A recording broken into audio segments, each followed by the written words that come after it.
Full Moon sale காலை 9 மணியிலிருந்து இரவு 12 மணி வரை ஜூலை 29 ஒரு நாள் மட்டும். திமுக தலைவர் மு க ஸ்டாலின் கோரிக்கையை ஏற்று சென்னை கொளத்தூர் தொகுதியில் 14 வாக்குச்சாவடிகளில் மின்னணு வாக்குப்பதிவு இயந்திரங்கள் இன்று ஆய்வு செய்யப்படுவதற்கான ஏற்பாடுகள் நடைபெற்று வருகின்றன. இது தொடர்பான விவரங்களோடு நேரலில் இணைகிறார் நம்முடைய செய்தியாளர் ராஜேஷ். அவரிடம் பேசலாம். ராஜேஷ், வணக்கம். முன்னாள் முதலமைச்சர் மு க ஸ்டாலினோட கோரிக்கை என்னவாக இருந்தது? அதனைத் தொடர்ந்து இன்றைய தினம் நடைபெறவிருக்கக்கூடிய அந்த இவிஎம் மிஷின் சரிபார்ப்புல இந்திய தேர்தல் ஆணையத்தின்படி என்னென்ன விதிமுறைகள் பின்பற்றப்படுகிறது? முழு விவரங்கள்.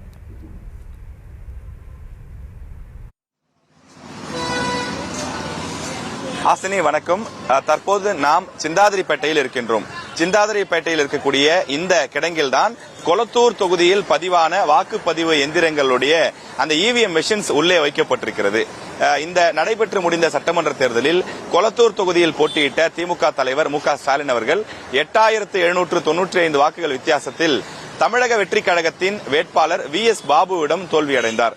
எனவே தன்னுடைய தோல்வியில் தனக்கு சில சந்தேகங்கள் இருப்பதாகவும் வாக்கு எண்ணிக்கை உள்ளிட்ட விஷயங்கள் ஒரு பக்கம் இருந்தாலும் அந்த மெஷின்ஸ் சரியாக வேலை பார்த்ததா என்பதில் எனக்கு சந்தேகம் இருக்கிறது என்று தேர்தல் ஆணையத்திடம் அவர் முறையிட்டிருக்கின்றார். அதாவது கொளத்தூர் தொகுதியில் இருக்கக்கூடிய ஒரு 14 பூத்துகளில் மட்டும் பதிவாகி இருக்கக்கூடிய அந்த வாக்குப்பதிவு எந்திரங்கள், அந்த எந்திரங்களில் சரியாக பணியாற்றுகின்றதா, சரியாக வேலை செய்கிறதா என்பதை எனக்கு மறு ஆய்வு செய்து காட்ட வேண்டும் என்று திமுக தலைவர் மு க ஸ்டாலின் அவர்கள் தேர்தல் ஆணையத்திடம் தெரிவித்திருந்தார். இது சட்ட ரீதியான ஒரு அணுகுமுறைதான். 2024 நாடாளுமன்ற தேர்தலின் போது கூட வேலூர் உள்ளிட்ட சில நாடாளுமன்ற தொகுதிகளினுடைய அந்த மெஷின்ஸ் எடுத்து ஆய்வு செய்யப்பட்டிருக்கிறது. ஒரு பூத்தின் அந்த இவிஎம் மெஷினை எடுத்து ஆய்வு செய்ய வேண்டுமானால் 26,100 ரூபாய் பணம் கட்ட வேண்டும். அப்படியே மாக் பதிவு, மீண்டும் ஓட்டு போட்டு சரியாக ஓட்டு போடப்படுகின்றதா, ஓட்டு போடக்கூடிய அந்த மெஷின்ஸ் எல்லாம் சரியாக பணியாற்றுகிறதா என்று அதை வேலை செய்து பார்க்க வேண்டுமானால் அதற்கு தனியாக ஒரு 26,100 ரூபாய் கட்ட வேண்டும். எனவே ஒரு தொகுதிக்கு, அதாவது ஒரு வார்டுக்கு மட்டும் 42,200 ரூபாய் கட்ட வேண்டும் என்று தெரிவித்திருக்கிறார்கள். மொத்தம் 14 வார்டுகளிலே இதற்கான அந்த மெஷின்ஸை எடுத்து அவற்றை மீண்டும் சரிபார்க்கக்கூடிய பணிகள் இன்றைய தினம் நடைபெற இருக்கிறது.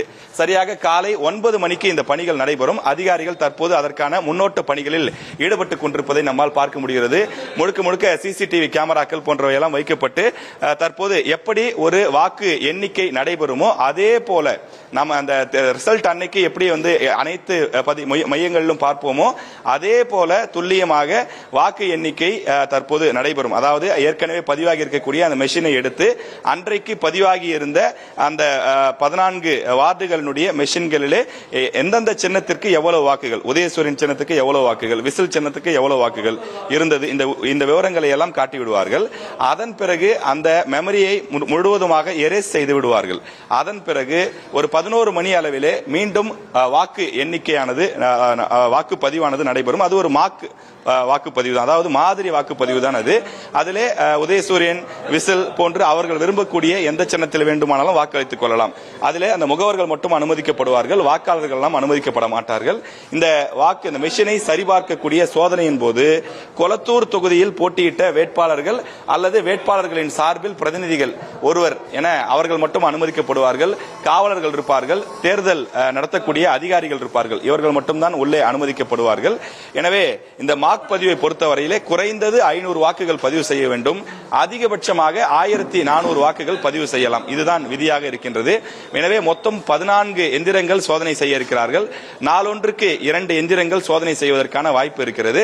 எனவே அடுத்த 7 நாட்களுக்கு இந்த சோதனைகள் நடைபெறும் என்று அதிகாரிகள் நமக்கு தகவலாக தெரிவிக்கின்றார்கள். ஓட்டு போட்ட பிறகு அந்த விவிபேட் மெஷினிலே அந்த எந்த சின்னத்திற்கு வாக்களித்தோம் என்று ஒரு துண்டு சீட்டு போல வந்துவிடும் அந்த சின்னம். எனவே அது போன்ற அத்தனை விஷயங்களும் இன்றைக்கு நடைபெறும். இன்று நடைபெறக்கூடிய இந்த நிகழ்வின் சுருக்கம் என்னவென்றால், அந்த 14 வார்டுகளில் இருந்த எந்திரம், அந்த இவிஎம் மெஷின் சரியாக வேலை பார்க்கிறதா, அது முன்பு சரியாக இருந்திருக்கிறதா, இதன் பிறகும் சரியாகத்தான் இருக்கிறதா என்பதை மீண்டும் ஒரு முறை உறுதிப்படுத்துவதற்கான விஷயம் தானே தவிர இது ரீகவுண்டிங் கிடையாது. கவுண்டிங் எல்லாம் முடிந்து விட்டது. இது ரீகவுண்டிங் கிடையாது. மெஷின் சரியாக வேலை பார்க்கிறதா என அந்த பெல் நிறுவனம், அந்த எந்திரத்தை தயாரித்தவர்கள் பெல் நிறுவனம் என்று குறிப்பிடுகிறார்கள். அந்த நிறுவனத்தை சேர்ந்த அதிகாரிகள் அவர்கள் முன்னிலையிலே சோதனை செய்து காட்ட சொல்வார்கள். அதாவது திமுகவிற்கு சந்தேகம் இருக்கக்கூடிய காரணத்தால் திமுக முகவர்கள் என்னென்ன கேள்வி கேட்கிறார்களோ, எதெல்லாம் தங்களுக்கு சந்தேகம் இருக்கிறது என்று நினைக்கிறார்களோ அந்த கேள்விகளை கேட்க அதற்கு இங்க இருக்கக்கூடிய தேர்தல் அதிகாரிகளும் அந்த எந்திரத்தை வடிவமைத்த பொறியாளர்களும் அவர்களுக்கு பதில் சொல்வார்கள். எனவே அந்த இவிஎம் மிஷின் சரியாக வேலை செய்கிறதா என்பதை உறுதிப்படுத்துவதற்கான ஒரு நிகழ்வு இது. அடுத்த 7 நாட்களுக்கு இது நடைபெற இருக்கின்றது. இதுல திமுகவுக்கு என்ன ஒரு அட்வான்டேஜ் என்று கேட்டால், மறு வாக்கு எண்ணிக்கை எல்லாம் நடைபெறாது.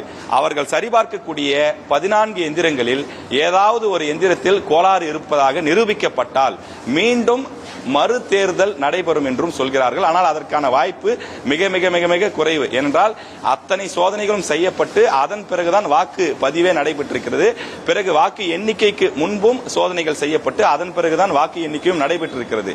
எனவே அதற்கான வாய்ப்பு என்பது கிடையாது என்பது அதிகாரிகள் தரப்பில் சொல்லப்பட்டாலும், திமுகவுக்கு ஏற்பட்டிருக்கக்கூடிய ஒரு சந்தேகம் அல்லது எண்ணம் என்னவென்றால், இந்த 14 வார்டுகளில் எங்களுக்கு இன்னும் கூடுதலாக வாக்குகள் கிடைத்திருக்க வேண்டும். எப்படி இந்த 14 வார்டுகளில் எங்களுக்கு வாக்கு குறைந்தது?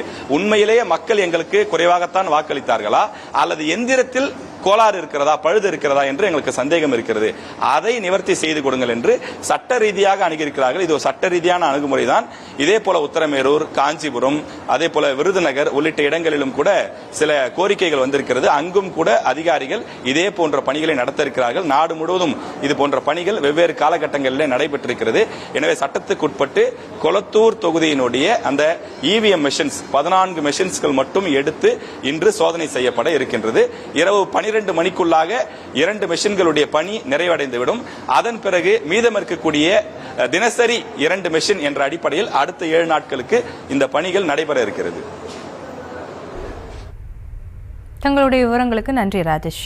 ஃபுல் மூன் சேல் காலை 9 மணியிலிருந்து இரவு 12 மணி வரை ஜூலை 29 ஒரு நாள் மட்டும்.